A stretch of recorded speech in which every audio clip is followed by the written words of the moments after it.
I have to say I am truly humbled for the opportunity. I'd like to thank Mayor Dellums. I'd like to thank City Administrator Lindheim for having the opportunity to serve the people of Oakland. And I take a great deal of pride in being a public servant and serving the people in the community as a whole. I'd like to also take the time to thank the council for their support and for allowing me to step into this position. But I'd like to pause for a second, and I think this is really important. I'd like to applaud this gentleman who sits to my left. I'd like to applaud Chief Howard Jordan, who has run this organization for the last 7 or 8 months and is under some very stressful and terrible times. The organization lost 4 of its heroes. He stood tall, and he did an outstanding job, so I'd like to applaud him.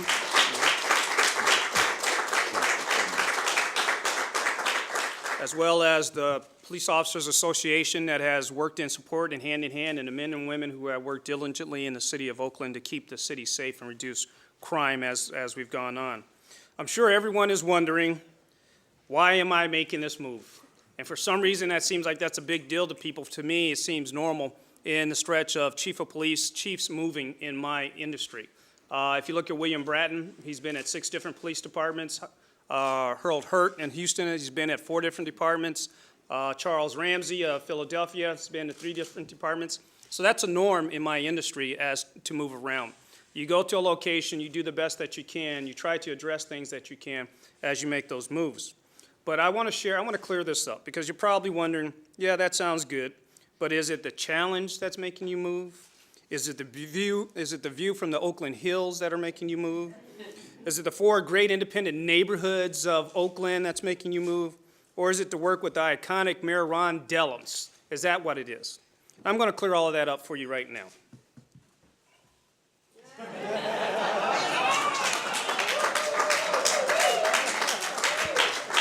It relates to John Madden, Jack Tatum, Ken Stabler, Marcus Allen, Bo Jackson, and Asamoah today. It also goes to Vita Blue, Raleigh Fingers, and Reggie Jackson. And those are the people that I grew up in the 1970s and 1980s, and I've been a Raider fan since 1970. I am a diehard Raider fan, and if you ever came into my office, you'll see helmets and gear all over the place.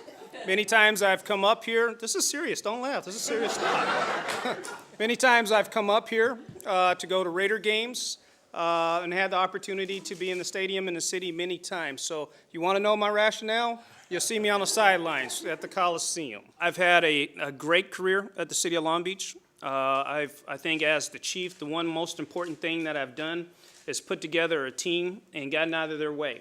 I put together a team of very talented people, gave them a vision, gave them a direction, and allowed them to do the things that they needed to do. When I took over as chief of police, and I'll try to go be short, is I took over a city that had a rising crime rate.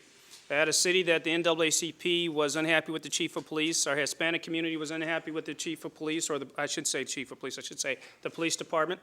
We entered into the worst budget crisis in the history of our city at that point in time. And we had a grand jury actually evaluating us for a consent decree. We didn't have a consent decree on us, but they were evaluating us for that, and also told us that we had the worst jail, or the messiest jail, unhealthy jail in the region for city jails. All of those things have turned around. What allows me to do the things I do is I have to have passion behind what I do. I remember my first year as chief, we had a young lady by the name of Patricia Miller. Patricia Miller was just a resident that lived in the central part of Long Beach. She was a teacher in a middle school or elementary school in Los Angeles. She and her son on a Sunday night about 7 o'clock were going to do cleaning. She forgot the detergent at the laundromat. She made a U-turn into a driveway, and she was gunned down by a gang member. She didn't hurt anyone. She didn't do anything wrong. Her 12-year-old son who sat in a car didn't do anything wrong. He wasn't a gang member. He was a good kid, but he watched his mom die on the streets of Long Beach. That was my driving force. That was the thing that made me want to make a difference in the city of Long Beach and to change things along those lines. In early March, I got a call from headhunter Wasserman, who was looking for this position in the city of Oakland. He asked me if I was interested in a job. I told him I was not. I told him I was fine at Long Beach. I was happy at Long Beach. I wasn't in the market to look for a job at that time. 3 days later, 4 officers were gunned down in the streets of Oakland. 3 days later, I watched on TV this play itself out. I watched the pain and the suffering in the police department. I watched the pain and suffering in the community as it hurt too at the same time. And I came up here to the funeral, and I attended the funeral, and I typed back to Wasserman in a text message, and what I text back to him is, I want to help. And that so touched me and made an impact on me.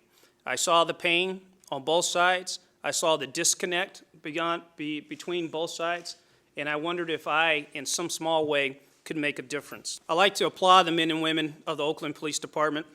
Many times they go out every night risking their lives to make a difference out there in the city. Many times the negative is focused on and the positive is not illuminated enough. But they go out day after day, night after night, in the alleyways, in the streets, to protect people and keep the city safe. I must acknowledge the pain of the community, however. And the pain in this community is something that we also have to be accountable for. The history in this community, and any community where police departments are, we have to be accountable for the pain that has been caused there too, both ways. And so we have to have an open mind, an open heart, and an open ear to listen to see how we can better impact and be more servants to the community as a whole. I'm going to share very quickly, not going through all my notes because we're short on time, a couple things that I submitted to the mayor as he asked for papers from the candidates when we were going through the testing process. I identified 6 critical issues that I thought needed focus. I identified 6 important issues, and I identified 7 long-range issues. All I'm going to share with you is briefly those immediate issues. I said 1, the budget issue is critical of importance that needs to be focused on. The historic crime rate compared to the largest 10 cities in the state of California. A perceived disconnect in different levels of the police department with city levels in city government. I need to review our tactical capabilities to all hazards. What's that mean is homeland security, that means fires, that means evacuation, that means tactical issues, that means car stops, and everything that police departments do. And I think Chief Jordan has already started that. And last, I said we need to focus on public trust and ensure that we're open and transparent. So some of the things I wanted to look at, and Chief Jordan has shared with me today that he's already started on that, is updating the crime data, looking at deployment of resources, geographic policing, continuing the community policing philosophy, establishing a strategic plan, coming up with a brand or a model that we can have, and engaging some of the universities around here to do research in all segments of the organization and how we do things. At Long Beach, it was USC, it was UCLA, it was UC Irvine, it was the RAND Corporation. Right now, Harvard University is very much interested in coming into the city of Oakland and doing a number of things, and hopefully it's Berkeley also and some of the other prestigious organizations that are in this area.